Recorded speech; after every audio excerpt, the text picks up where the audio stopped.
Padre Santo, con tu palabra, con lo que está pasando en el mundo. Bendice Slava, su ministerio, su esposa. Gracias te damos por permitirnos llegar a este momento que hemos esperado por tanto tiempo. Bendícenos, te lo pedimos en el nombre de Jesús. Amén. Muchas gracias, hermano pastor, y buenos días, hermanos y hermanas. Dios los bendiga. Y es nuestra tercera vez, yo pienso, que aquí en el tabernáculo, y siempre nos sentimos tan acogidos y tan a gusto aquí. Gracias por su invitación y gracias por esta oportunidad tan única participar con ustedes. Antes de comenzar, quisiera preguntarles, ¿quiénes de ustedes ya han participado en algún ministerio misionero o están planeando a involucrarse en algún ministerio misionero? Que levanten sus manos, por favor.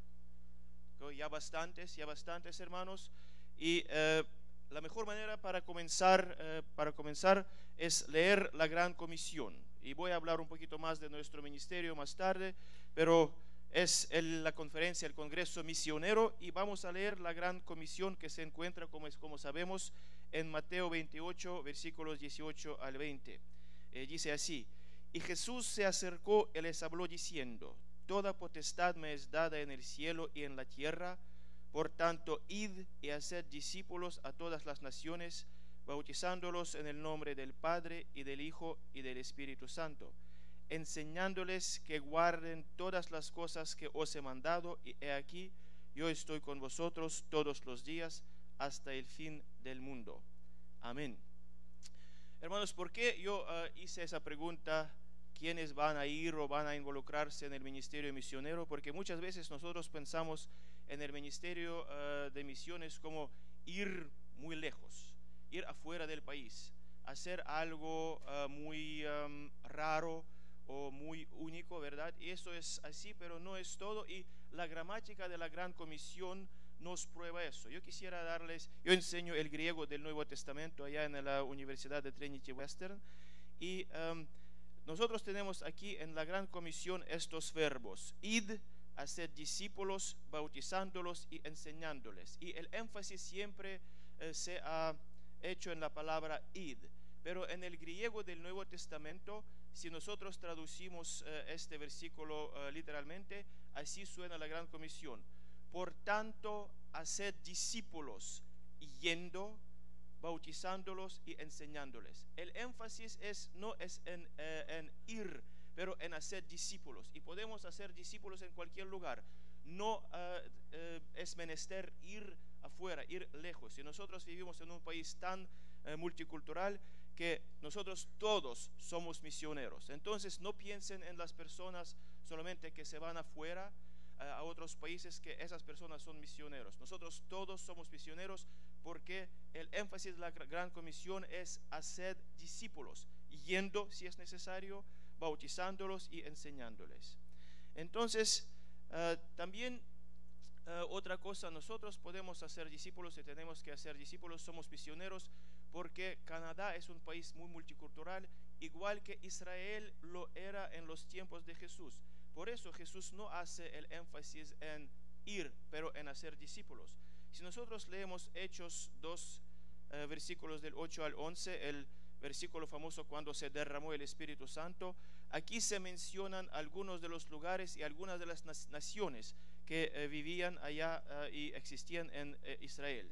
Entonces, Hechos capítulo 2, versículos del 8 al 11, leemos: ¿cómo pues les oímos nosotros hablar cada uno en nuestra lengua en la que hemos nacido?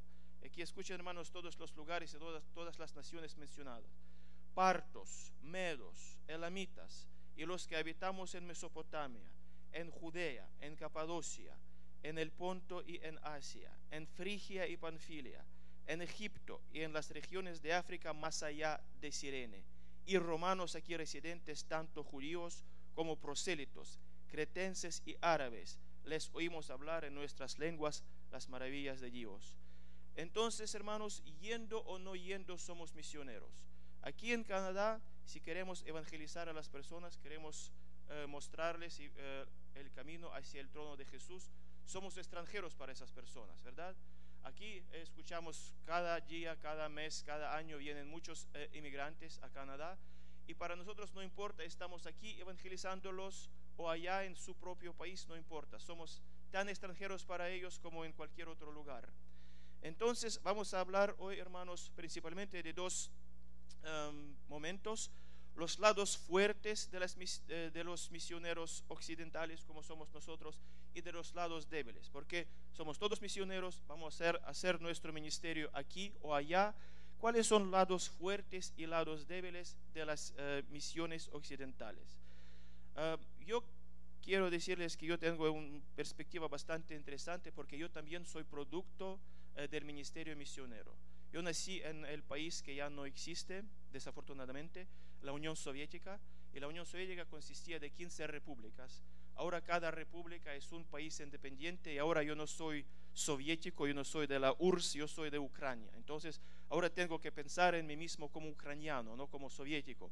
Es algo difícil para mí y para muchas otras personas que tenían la misma experiencia. Y nosotros crecíamos allá como ateos.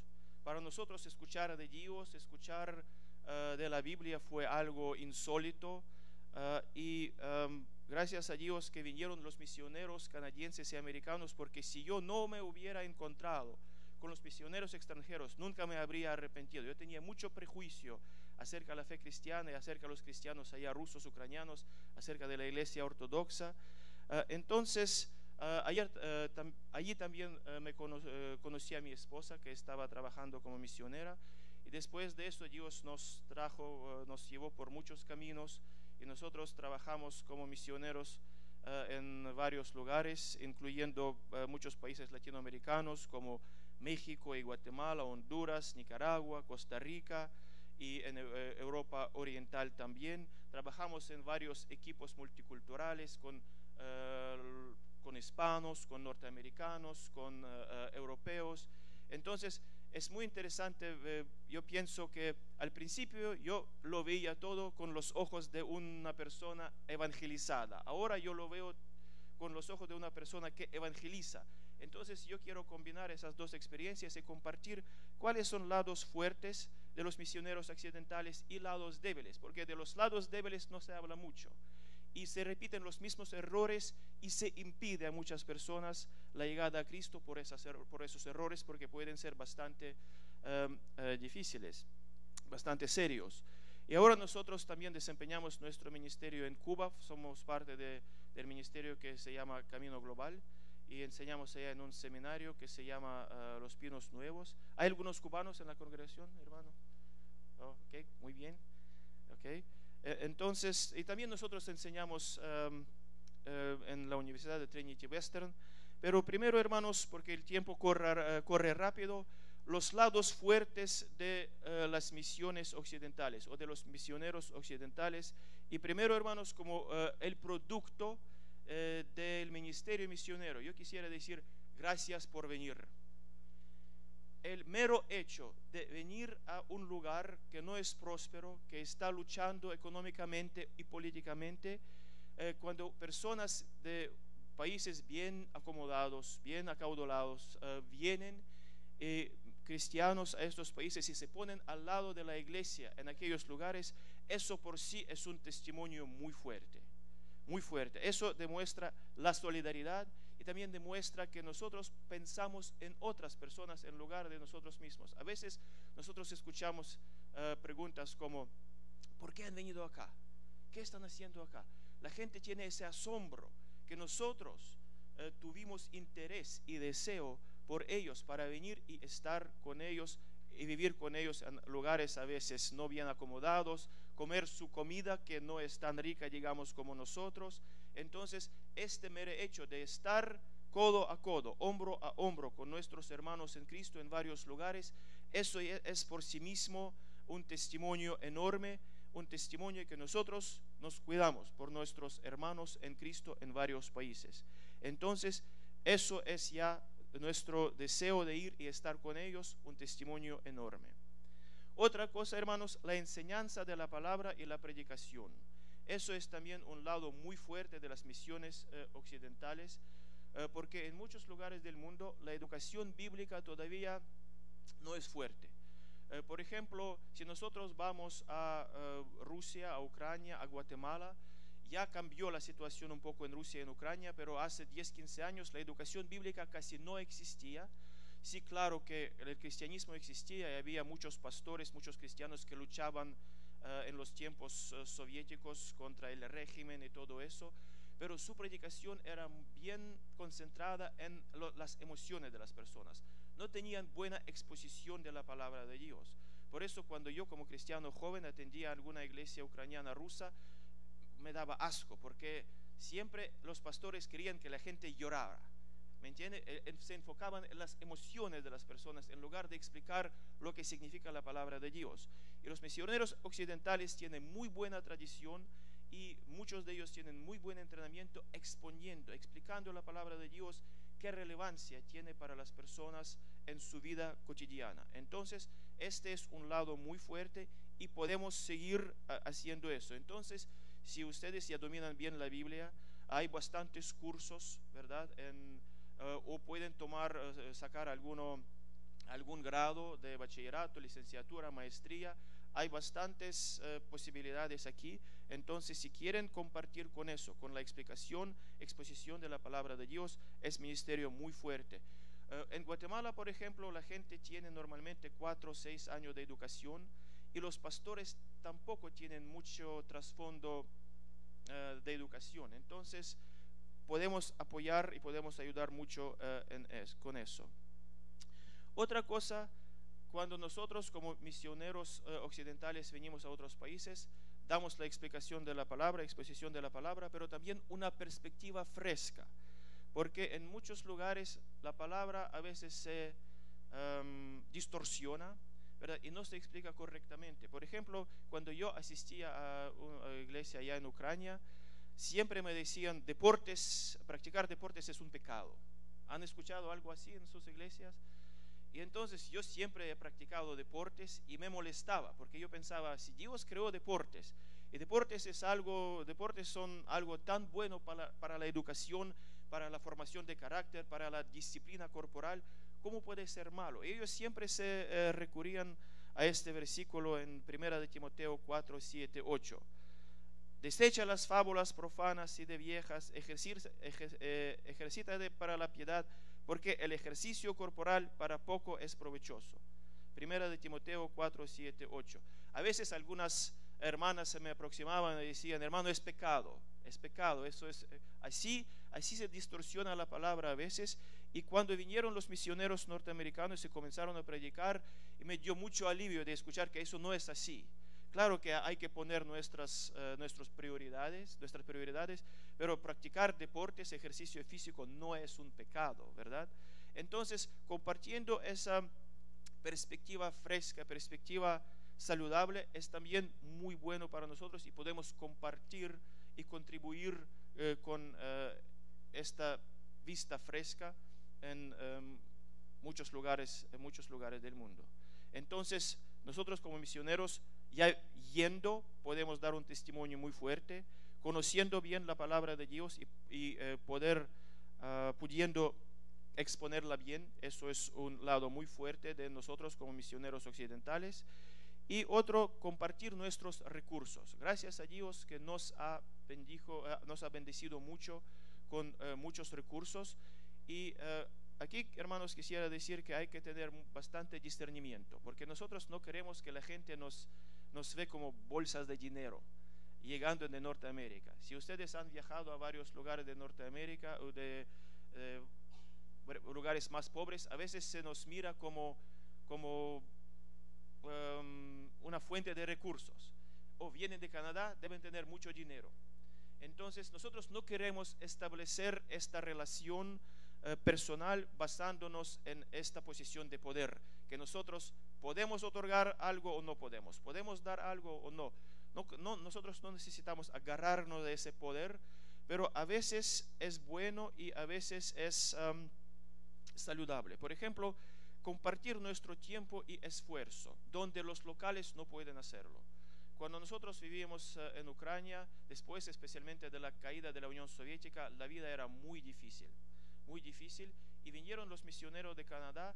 Ellos comenzaron a asistir a varios orfanatorios en Ucrania, y nosotros estábamos tan ajetreados luchando en nuestra vida diaria para sobrevivir, nosotros no pensábamos en esos orfanatorios, en niños desamparados, niños minusválidos. Y los misioneros canadienses comenzaron a asistir a aquellos orfanatorios para ayudar, y poco a poco nos llevaron también a nosotros. Y llamaron nuestra atención a ese problema que nosotros teníamos en nuestro país. Algunos lo hacían con mucho tacto, otros lo hicieron culpándonos. Y cómo ustedes, viviendo en su país, permiten que esas cosas sucedan en su país. Eso no fue una actitud correcta, pero la mayoría suavemente nos mostraron cuáles son los problemas en nuestra propia sociedad y nos involucraron en este ministerio. Y claro que los misioneros, cuando llegan, tienen más recursos y más tiempo para hacer esas cosas. Enseñando inglés, hermanos, y español también. Saben que español se convirtió en el segundo idioma de interés del mundo y rivaliza al inglés. Por ejemplo, de todas las personas que estudian idiomas extranjeros en el mundo, 19% estudia inglés y 19% estudia en español. Entonces, español ya se ha convertido en el idioma de interés. Pueden dedicarse a eso. Eso es un puente interesantísimo para establecer contacto con las personas. Y claro que conociendo, dominando el inglés y el español, eso es algo que puede ayudar a muchas personas en su desarrollo personal. Y también se puede enseñar la Biblia. Por ejemplo, existen muchos recursos muy buenos, cómo enseñar español e inglés usando la Biblia como manual. Entonces, con eso podemos contribuir muy bien y podemos apoyar a la gente para que pueda progresar en su vida. Dominando inglés, uno puede obtener buen trabajo, y lo mismo dominando español. Otra cosa, computación. Por ejemplo, con eso también el mundo hoy es digitalizado. Ayudando a la gente a dominar las computadoras o trayéndolas. Por ejemplo, en Cuba hay carencia de todo. Nosotros allá enseñamos en el seminario los pinos nuevos y hay carencia de papel, de plumas, de los libros, de los materiales. Cuando nosotros íbamos la primera vez con Joan hace 3 años, nosotros llevábamos libros. Normalmente nosotros comprábamos textos aquí o los imprimíamos y los llevábamos a Cuba. Pero en la aduana en Cuba las experiencias pueden ser muy interesantes. Entonces nosotros la primera vez pasábamos por la aduana en La Habana y llegábamos 3 de nosotros. El profesor que enseñaba con nosotros vino a Cuba un día antes de nosotros y él traía como 20 libros, 20 textos que nosotros llevábamos para impartir nuestro curso. Él pasó por la aduana sin ningún problema. Nosotros llegábamos con Joan y otra hermana el próximo día y, hermanos, nos desollaron. Confiscaron los libros que nosotros llevábamos y todos los materiales.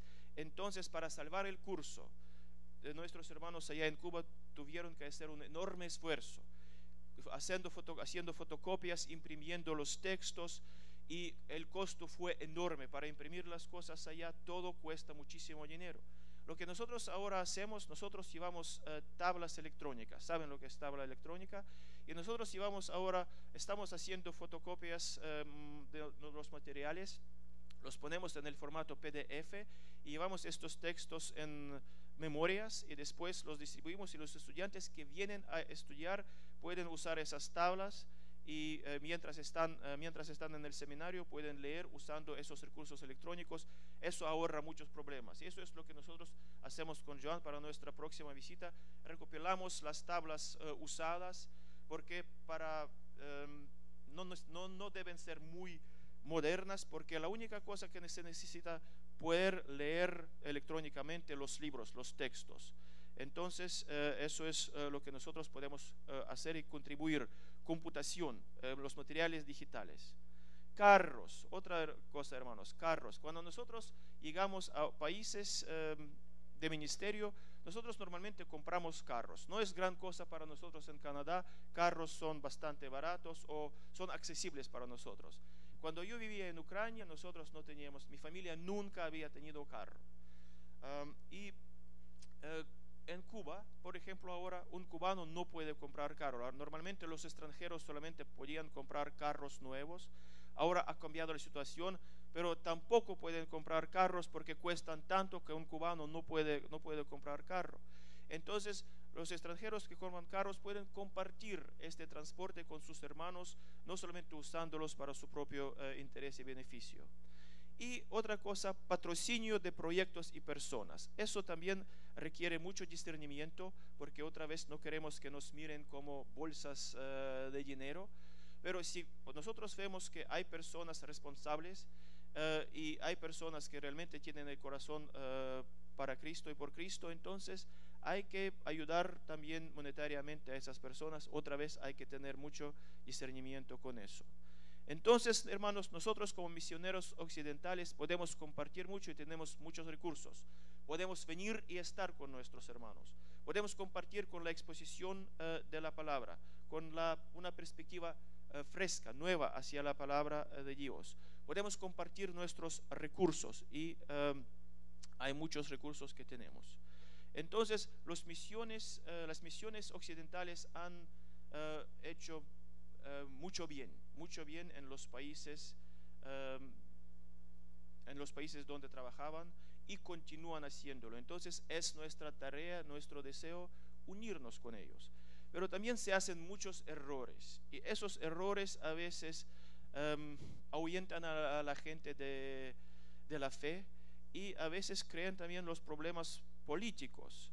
Y normalmente no se escucha de esto, hermanos, porque a los locales les impide la ley de hospitalidad hablar de esto, ¿verdad? Por ejemplo, si ustedes están en Ucrania y hacen alguna cosa rara o fea, nosotros como ucranianos nunca se lo vamos a decir. Ustedes son invitados, son huéspedes, nosotros, y lo mismo en Latinoamérica. No se dice así abiertamente la cosa. Otra razón es porque a los misioneros a veces por su orgullo no escuchan o no ven los errores que hacen, y después los repiten y los repiten. Eso crea algunas actitudes muy dañinas que no solamente afectan a nosotros en nuestro ministerio presente, pero también afectan a las personas que vienen después de nosotros. Entonces, de eso no se habla mucho, y porque yo los digo, yo fui también como evangelizador, también evangelizado. Yo quisiera compartir algunos para que no repitamos los mismos errores. Y uno de los errores principales es la presión excesiva y prematura para que la gente acepte a Cristo.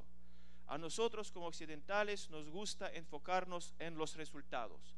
Nosotros queremos mandar la lista de las personas que se bautizaron este domingo. Nosotros bautizamos 17 personas. Nos gustan los números. Pero nosotros no trabajamos en una fábrica, hermanos. Nosotros trabajamos con las almas humanas. Entonces esto es un proceso muy penoso, muy a veces largo, que requiere mucha paciencia y mucha habilidad. Por ejemplo, cuando nosotros viajamos a varias partes del mundo, en Latinoamérica, en Asia, para decir a alguien que Dios existe, normalmente la gente lo acepta sin ningún problema. Creen en diferentes dioses, pero la idea de la existencia de Dios es común y corriente. Si nosotros vamos a los países, digamos, de la antigua Unión Soviética, en muchos lugares hablar de Dios, eso es algo insólito. Hablar de Dios, eso es como una persona sin educación. Las personas que no tienen educación hablan y pueden creer en Dios. Eso es nuestra manera de pensar. Entonces, romper esa barrera de creer en Dios y no creer en Dios, para nosotros fue un trabajo espiritual enorme, muy difícil. Llevaba mucho tiempo y a veces muchos misioneros nos empujaban a hacer este paso al que nosotros no estábamos todavía preparados para hacer. Y a veces nos también daban a entender, si tú no lo haces, nosotros no vamos a continuar esta relación contigo, ¿me entienden? Entonces nosotros a veces hacíamos estos pasos sin realmente en nuestro corazón llegar a esa decisión, solo para complacer a nuestros amigos extranjeros. Y después comenzaban muchos problemas, y eso fue también conmigo, hermanos. Entonces hay que tener paciencia, hay que desarrollar una relación y tener esa actitud. Tú puedes convertirte o no, eso no me importa. Yo te valoro como persona y voy a estar a tu lado, no importa qué. Si esa actitud prevalece, entonces los resultados el Cristo mismo va a participar, siempre está allá con nosotros, Él va a hacer lo demás. Pero así empujar a la gente y precipitar el resultado, el proceso no funciona. Nosotros como misioneros occidentales muchas veces caemos en ese error. Otra cosa es las relaciones. Los latinos, los hispanos, también los rusos, los ucranianos, nosotros somos muy relacionales. Y eso es bueno, eso es nuestro lado débil, porque nosotros realmente tenemos ese calor, entrar en la relación.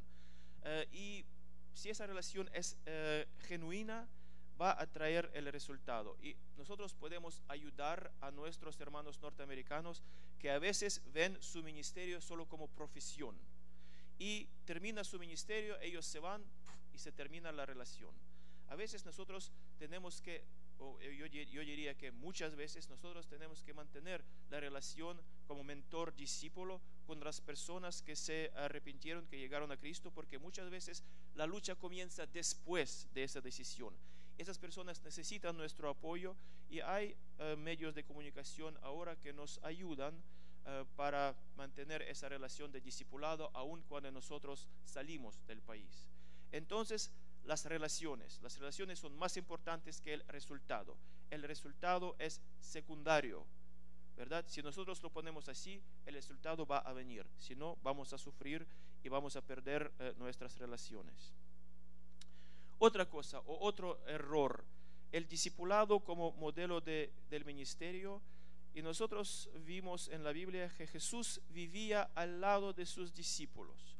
Jesús vivía como vivían sus discípulos. Muchos misioneros, cuando vienen a países extranjeros, de inmediato se rodean de todas sus comunidades occidentales. Compran sus carros, alquilan casas grandes, comen muy buena comida, no viajan en transporte público. A veces se ponen como en una oasis, ¿verdad? Viven en comunidades encerradas, solo salen para su ministerio de su comunidad y después regresan. Eso es aislamiento de la gente. Entonces, a veces no es posible o a veces no se requiere, pero en tanto como es posible, nosotros tenemos que vivir con la gente tan cerca a la manera de cómo vive la gente como es posible. Eso es un testimonio enorme. Yo me acuerdo otra vez, hermanos, en Ucrania ya mi familia nunca tenía carro y vienen los misioneros que de inmediato compran carros nuevos que cuestan muchísimo dinero y conforme a nuestro entendimiento no trabajan los misioneros.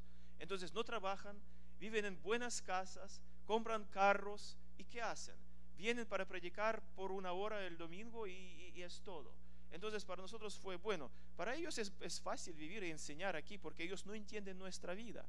Entonces las personas que escogen vivir como vive la gente tiene un impacto mucho más grande que las personas que viven así aislados. Entonces otra cosa, hermanos, nosotros no tenemos que culpar a la gente o no tenemos que tener gracia y compasión hacia la gente con que trabajamos. Para darles un ejemplo, nosotros trabajábamos allá en la escuela bíblica en Ucrania y algunos misioneros notaban que los estudiantes ucranianos cuando escribían pruebas hacían trampas. ¿Cómo se dice, hermanos? Cuando copian el material, el término en español. Sí, entonces ellos se enojaban. Oh, ¿cómo son cristianos y hacen esas cosas? ¿Cómo es posible? Y se enojaban y yo les decía, eso no es correcto, pero eso es nuestra mentalidad. Nosotros crecíamos con la idea convencer el sistema. El sistema está contra nosotros. Nosotros tenemos que ingeniar varios métodos para vencer el sistema. Eso es dentro de nosotros, eso es parte de nuestra cultura. Hay que hablar con eso, pero con amor, porque eso es muchas veces más fuerte que una persona. Lo mismo hacen nuestros estudiantes chinos que vienen a Trinity, a la universidad, no porque son malas personas, eso es su cultura, su mentalidad. Si ellos lo hacen, eso es, yo sé vivir, yo conozco todos los hilos, ¿verdad? Yo sé cómo vivir. Entonces eso es, hay que quedarnos al lado de dar estimaciones o otra cosa. Por ejemplo, una pareja de nuestros amigos estaban en Kiev y andaban dos muchachos adolescentes y de repente uno de ellos desmaya. Y la gente alrededor no corre para ayudar a este muchacho desmayado. Ellos mandan aquí las cartas diciendo que la gente allá en Ucrania no tiene corazón, un muchacho así desmayado y nadie vino para ayudarle. Y yo les digo, eso es porque esos muchachos pueden hacer muchas trampas. Porque uno se aproxima, ellos se roban su maleta o ¿cómo? Sí, porque son muy adiestrados allá, hermanos. Ellos cortan su billetera, tienen una moneda con fila, con borde muy afilado.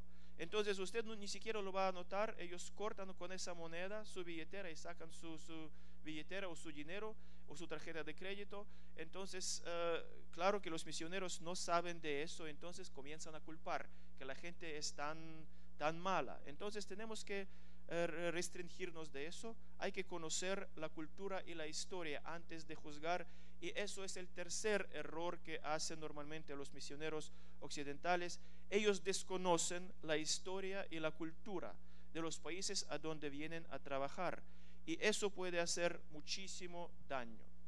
Por ejemplo, brevemente, hermanos, yo vengo de la Unión Soviética y la Segunda Guerra Mundial es para nosotros una sagrada parte de la historia. Murieron 27 millones de los soviéticos en la Segunda Guerra Mundial, y claro que por las razones políticas, los Estados Unidos, Canadá, Inglaterra, ellos siempre dicen que ellos derrotaron a Hitler, liberaron a Europa, y eso no es correcto, aún estadísticamente hablando. Yo les voy a dar un dato estadístico. Durante cualquier momento en la Segunda Guerra Mundial, el número de las tropas alemanes que luchaban contra la Unión Soviética era entre 15 y 20 veces mayor que todas las tropas alemanas que luchaban contra todos los aliados. En otras palabras, 15 o 20 soldados alemanes luchaban contra la Unión Soviética y solo uno luchaba contra todos los aliados durante cualquier momento de la Segunda Guerra Mundial, y los números no mienten. Entonces, yo estaba traduciendo un sermón de un hermano de Estados Unidos, muy buen hermano, con muy buen corazón, y él solamente hizo esa mención de la Segunda Guerra Mundial. Él dijo así: cuando los Estados Unidos liberaron a Europa derrotando a Hitler. Él continuó, y yo estaba traduciendo, yo vio en los ojos de las personas la barrera. De inmediato cayó, especialmente a la gente de mi generación o más o mayor, porque todas las familias fueron afectadas en la Unión Soviética por la Segunda Guerra Mundial. 27 millones de personas murieron. Y él dijo que los Estados Unidos, que vinieron a la guerra en 1944, entraron y derrotaron y liberaron, entonces eso anula completamente el esfuerzo de la Unión Soviética. Entonces, después del sermón, nadie vino a este hermano para platicar con él, y él me dijo: oh, debe no haber acertado. ¿Y qué podía decir yo? Y a veces yo les explicaba a los hermanos así: usted no puede decir así, usted no puede decir así. A veces cambiaban estas cosas en sus sermones, a veces no. Entonces, nosotros tenemos que aprender y saber lo que valora la gente antes de hacer afirmaciones así. Otras cosas en Cuba también. En Cuba y en otros países socialistas, a los misioneros les gusta criticar el sistema socialista, muchas cosas, todo es malo en Cuba, y el socialismo tiene muchas cosas dignas de elogio, y nosotros no tenemos que, o debemos no comparar las mejores cosas de nuestra cultura occidental con las peores cosas de la cultura de otros países. Eso es lo que nosotros hacemos. Tenemos lo mejor que tenemos y comparamos con lo peor que hay en otros países, y eso de inmediato también pone barreras enormes. Y otra cosa, hermanos, tenemos que restringirnos de criticar, aunque esta crítica pueda ser correcta. No es nuestra prerrogativa criticar la cultura o los lados débiles de otros países. Por ejemplo, nosotros cuando venimos a Cuba nos hospedamos en un lugar donde vienen muchos misioneros y pasan por 1 o 2, 3 días, se quedan allá en este lugar y pasan. y allá vivía un hermano por 2 semanas, y en Cuba la situación es muy difícil. Cuba está sufriendo, y ni siquiera, por ejemplo, uno puede matar a su vaca. Las vacas todos son la propiedad estatal para dar leche. Entonces, si una persona, un guajiro, tiene su vaca, no puede matarla. Y entonces, cada vez cuando pasaban nuevos misioneros, esa persona, ese hermano que vivía allá por 2 semanas, durante el desayuno repetía la misma cosa. Y ellos no pueden matar su vaca. ¿Cómo pueden? Él quería chocar a las personas que venían por la primera vez. Y yo pensaba, y nuestros anfitriones allá en Cuba, que están con nosotros, tienen que escuchar eso cada día, que él le repita: no pueden matar la vaca, no pueden matar sus vacas. Eso no es nuestra prerrogativa, hermanos, criticar. Que los cubanos lo hagan es su derecho. Que los ucranianos, rusos lo hagan es su derecho. Pero nosotros tenemos que enfocar en las buenas cosas. Cuando caen en esa actitud de criticar algunos lados de su país, yo les digo siempre, pero por ejemplo en Norteamérica nosotros no tenemos eso. Sí, eso es un problema, pero en Norteamérica nosotros no tenemos eso. Por ejemplo, en Norteamérica nosotros, para llevar a nuestros niños a alguna escuela de deporte, hay que pagar dinero. En la Unión Soviética, en Rusia, en Ucrania es gratuito. Usted puede venir y traer a su niño, hay casas especiales, se llama casas de cultura y deporte. En septiembre usted puede traer a su niño y puede entrar en varias secciones como baile, música, construcción de modelos de aviones, de barcos, deportes, todo gratuito, ni pagamos ni un centavo. ¿Aquí podemos encontrar algo así? No. Entonces hay buenas cosas y hay malas cosas. Yo siempre digo, pero nosotros en Norteamérica no tenemos esas cosas, y ustedes sí. Entonces hay buenas cosas y hay malas cosas. Otra cosa, hermanos, nosotros somos ciudadanos del reino de Dios. Esa es nuestra ciudadanía primaria. Hay que dejar nuestro patriotismo, nuestras banderas aquí. Muchas veces nuestros hermanos pecan con eso. Nosotros estábamos en Guatemala, vino un grupo de Norteamérica y los guatemaltecos comenzaron a recopilar su ofrenda, y este grupo norteamericano metió su bandera en el recipiente. ¿Por qué? ¿Para qué? Los guatemaltecos son muy respetuosos, claro, no dijeron nada, o gracias por la bandera, pero pueden imaginarse qué sentimiento se queda aquí en el corazón. Estuvimos en un orfanatorio en México, muy buen grupo de misioneros norteamericanos de los Estados Unidos vinieron allá para ayudar, hicieron excelente trabajo, y antes de salir querían dar un banquete para los mexicanos. Nosotros vinimos en la tarde y todo estaba cubierto de las banderas de los Estados Unidos. Los mexicanos, todo claro, todos muy amables, comieron, y aquella noche salimos a una aldea para mostrar el video, la película Jesús. Estábamos esperando hasta que se anocheciera, y yo les pregunté a mis hermanos mexicanos: ¿y cómo le pareció el banquete? Fue tan hermoso, tan lindo. Y ellos, porque yo no era norteamericano, siempre están más abiertos conmigo porque yo no soy norteamericano. Ellos no dijeron nada. Y yo les dije: ¿qué? Ellos: ¿por qué no había ni una bandera mexicana? Nosotros estamos en México, ellos vinieron a México y pusieron todo con sus banderas americanas. ¿Por qué no teníamos ninguna bandera mexicana? ¿Pueden imaginarse, hermanos? Este detalle ese detalle los hirió tanto que toda la buena intención de este grupo fue anulada por este acto. Entonces, somos patriotas, pero patriotas del reino de Cristo, primeramente. Otras cosas son secundarias. Y la última cosa, hermanos, es el aprendizaje del idioma. El ministerio depende del dominio del idioma. Eso es muy importante. No es posible edificar relaciones profundas sin el conocimiento del idioma. Y es también una manera saludable para ganar el respeto. Esto es, hermanos, muy importante, porque a veces cuando nosotros venimos como misioneros, se nos da mucho acato, se nos da mucho respeto porque somos extranjeros, somos misioneros, ¿verdad? Y a veces nos gusta eso, pero eso no es una manera saludable para ganar respeto. Una manera saludable es estudiando el idioma, y a veces puede ser difícil. El idioma ruso puede ser difícil, hermanos, y Nosotros trabajamos en Ucrania por 2 o 3 años con aproximadamente 200 misioneros norteamericanos. De ellos solamente 3 estudiaron el idioma bastante bien para poder predicar y para enseñar. Y su impacto, la envergadura de su ministerio fue enorme en comparación con todos los demás. Porque ellos, y uno de ellos era un guajiro. Venían personas con doctorados y no querían estudiar, no se empeñaban en eso, pero este guajiro, él persistió, aprendió bastante bien, no perfectamente, pero bastante bien para enseñar y para predicar, y su impacto fue enorme. Entonces, el idioma debe estudiarse, y algunas ideas equivocadas acerca de eso. Algunos piensan, cuando yo esté allá en el país de mi ministerio, voy a así recoger el idioma. No funciona así.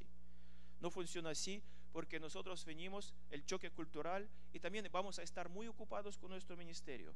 Hay que comenzar aquí. Hay que comenzar aquí. Hay que poner la base gramatical, la base de vocabulario. Y si lo tenemos aquí, ya cuando escuchamos el idioma hablado, vamos a recogerla. En 6, 8 meses ya uno podrá comunicarse bastante bien. Pero si venimos sin ninguna base, vamos a sufrir. Vamos a sentirnos muy aislados. El choque cultural va a ser más fuerte, más agudo. Entonces, el idioma es algo primordial. Hay que comenzar aquí. Si tienen ya en sus corazones el deseo de ir a algún país, hay que comenzar ahora, y hay muchos recursos aquí. Y nos quedan 5 minutos, hermanos, para terminar. Un par de palabras acerca de misiones a corto plazo. Misiones a corto plazo requieren más trabajo, más esfuerzo y más preparación que las misiones a largo plazo, especialmente si queremos que sean eficientes. ¿Por qué? Porque no hay lugar ni tiempo para errores. Si nosotros vamos a estar en un país por 2 o 3 años, hacemos algún error, podemos corregirlo. Si nosotros vamos a estar por una semana, nosotros no podremos corregir nada. Y es a veces triste ver que a veces las misiones a corto plazo se ven como una oportunidad para los jóvenes, para estudiar, para aprender cómo hacer misiones. Y hacen mucho daño, hermanos, porque no jugamos el fútbol. Nosotros estamos tratando con el destino eterno de muchas personas. Entonces, sí, los jóvenes pueden participar, pero hay que prepararse. A veces nosotros vemos las presentaciones de los jóvenes en varios países y yo me pregunto, ¿y para eso vinieron? ¿Para eso vinieron? Entonces hay que prepararse mucho, hay que los jóvenes participen, pero que tal vez tomen lugar no principal en este ministerio. Y las misiones a corto plazo requieren mucha preparación, mucho trabajo minucioso para que sean acertadas, porque otra vez nosotros vamos a hacer misiones por causa de la gente que está en otros países, no por nuestra causa. Eso es muchas veces otro error. La gente que ve hacer misiones realmente no lo hacen con la preocupación por los locales, lo hacen por sí mismo. Y nosotros lo vemos en varios lugares en nuestra universidad. Trabajan por 3 meses en un país y después de regresar hacen mucho alarde de eso, para sacar tanto jugo de eso como pueden, ¿verdad? Nosotros no hacemos las misiones por nuestra propia cuenta. Es emocionante, es interesante, pero eso no es el propósito principal. El propósito principal es mostrar el camino a muchas personas al trono de Cristo. Eso es difícil trabajo minucioso que necesita mucho sacrificio. No es fan a veces, ¿verdad? No es alegría solamente para disfrutarlo. Claro que lo disfrutamos, pero cuando tengamos el resultado que agrade al Señor. Y hermanos, para concluir, nuestras acciones siempre hablan más que palabras. Si nosotros hablamos una cosa y hacemos otra cosa, la gente lo ve de inmediato. Si nosotros hablamos del amor fraternal y no nos tratamos muy bien como misioneros en el país de nuestro ministerio, lo van a notar y nuestro mensaje no va a tener ninguna fuerza. En Rusia, en Ucrania, la gente no cree en palabras, porque a tantas palabras nos han dicho que no tenían verdad o no tenían sentido, que las palabras son vacías. acciones, eso es lo que tiene peso. Nosotros tenemos un proverbio en ruso que dice: cantas bien, a ver cómo bailas. Entonces la gente quiere ver que es posible vivir la fe cristiana en la vida real, común y corriente. Entonces misiones no es una aventura, es sobre todo una responsabilidad, porque se trata del destino eterno de almas humanas. Entonces hay que preguntarnos, ¿estamos preparados adecuadamente? Hermanos, Señor nos va a usar cómo estamos y dónde estamos, y nos va a ayudar, porque la última parte de la Gran Comisión es: y he aquí yo estoy con vosotros todos los días hasta el fin del mundo. El Señor está con nosotros. Si nosotros nos preparamos, hacemos lo mejor que podamos para el Señor, Él está con nosotros, Él va a bendecir nuestro ministerio y Él va a bendecir a través de nosotros a muchas personas en varios lugares que nos están esperando. Entonces, hermanos, quisiera animarnos a todos que el trabajo misionero mucho vale la pena, que se animen. Será sacrificio, a veces no es tan agradable, pero vale la pena. Y el Señor eso espera de nosotros, porque así nos manda. Oremos. Señor, te damos gracias por tu amor, por tu misericordia y por tu perdón, Señor. Gracias por tu corazón tan dispuesto a compartir todo eso con otras personas, y gracias por incitar en nosotros este deseo de hacer lo mismo. Señor, te pedimos en el nombre de Cristo Jesús que tú nos ayudes en todos términos, en términos espirituales y en términos materiales, para que nosotros podamos compartir tu amor, tu perdón y tu salvación con muchas personas que todavía están muriendo sin el conocimiento de ti. Gracias, Padre Santo. Yo te pido que tú ayudes también a todos los hermanos aquí, y especialmente a los que están planeando, ya está germinando en su corazón este deseo a servirte en alguna de las misiones. Bendícelos, Señor, y esté con nosotros. En el nombre de tu Hijo, Cristo Jesús. Amén.